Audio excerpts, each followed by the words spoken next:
Well, let's turn to our top subject today. The top-ranked men's basketball team in Africa, the Tigers of Nigeria, qualified unbeaten at the recent Afro-Basket qualifiers in Monastir, Tunisia.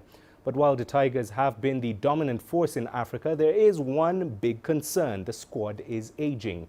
CGTN's Deji Badmus finds out whether this could spell an end to their reign. It's a wonderful time for the Nigerian male basketball team, the Tigers. It's the #1 ranked team on the continent on the FIBA ranking.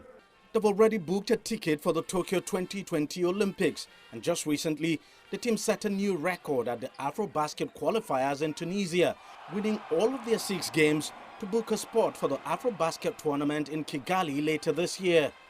Among the driving force of the Tigers is team captain Ike Diogo. He, along with other foreign-based players, have been instrumental to Nigeria's dominance of the game on the continent. When the Tigers file out for the Olympics later this year, it will be Diogo's 3rd Olympics with the team and possibly his last, as age is no longer on his side. It's the same thing for a number of players on the team as well, prompting questions over the future of the Tigers. I think the Federation has done quite well in scouting young players that are gradually working their way into stepping into the big shoes of the likes of Ike Diogo and Alpha Farouk Aminu. I must say the future of Nigeria basketball, men's basketball, is not bleak at all with the array of talent we have.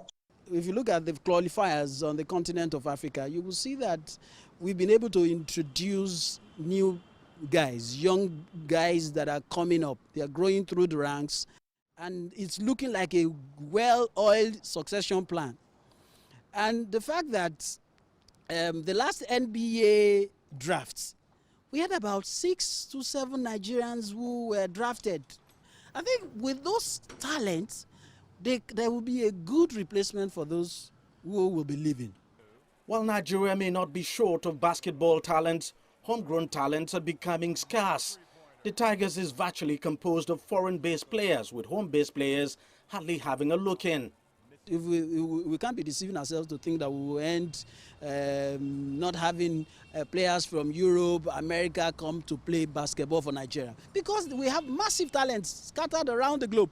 What we need to do now, which I feel like is going to be a long-term project, is to develop the Nigerian Basketball League. To be honest with you, this federation hasn't shown that they really want those local players to actually get on, because the opportunity is not just there, and it's just to win at all costs. You know, about getting to the Olympics, doing well. Yes, we all want to win, but I think we also need to, look at developing here. So the body language doesn't suggest anything for any domestic player in terms of hope.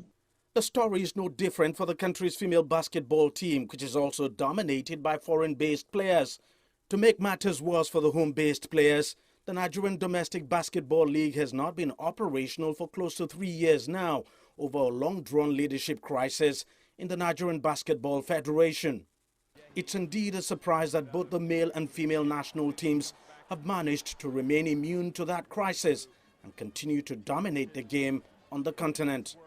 Deji Badmus, CGTN, Lagos, Nigeria.